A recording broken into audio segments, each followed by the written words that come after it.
Dalby and Claudio Silva. Now Claudio, oh, he's 39.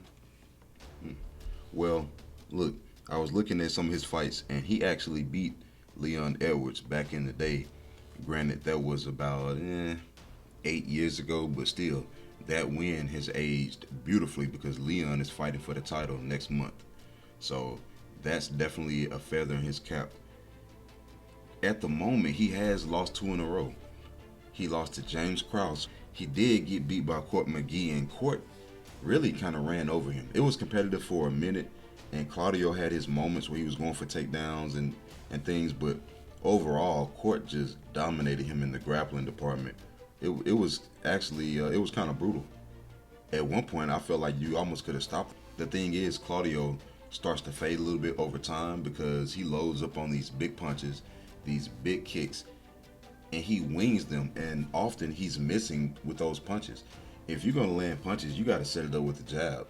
Y'all are going to get tired of hearing me say that, but you have to set things up with jabs, with feints, with head movement. You cannot just start running towards your opponent, loading up on a huge head kick or a left hand or whatever it is. You can't do it.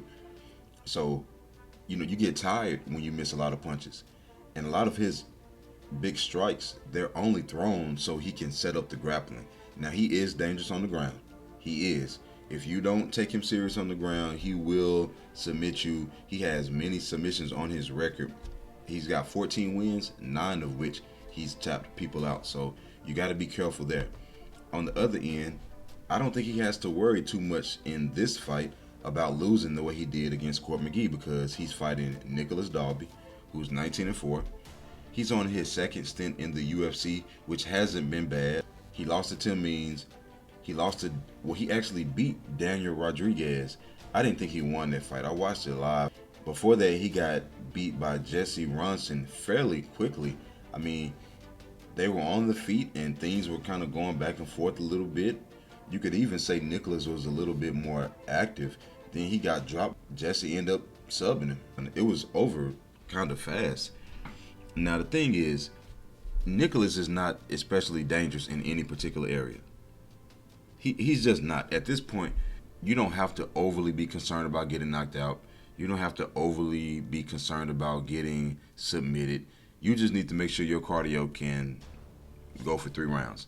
Because with the way he fights, he can maintain it for 3 rounds because it's not a lot of loading up on punches. It's not a lot of him doing crazy stuff that's really putting you in danger. It's leg kicks, some side kicks, lead high kicks, like a karate style. The punches are like pop shot punches. Not a lot behind them, but it gets the job done, and it'll help him be consistent for 3 rounds.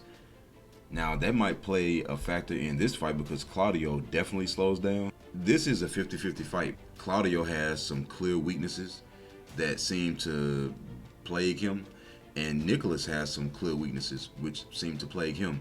I wouldn't be surprised to see Claudio get this fight to the ground and submit Nicolas. I wouldn't be surprised either if Nicolas was able to just keep his distance, kick the legs, go upstairs with some high kicks, a few of them, pop shot his way to a 3-round decision. Either way it goes, neither one of these outcomes would shock me, but we'll have to see what happens on Saturday night. So don't forget to like and subscribe.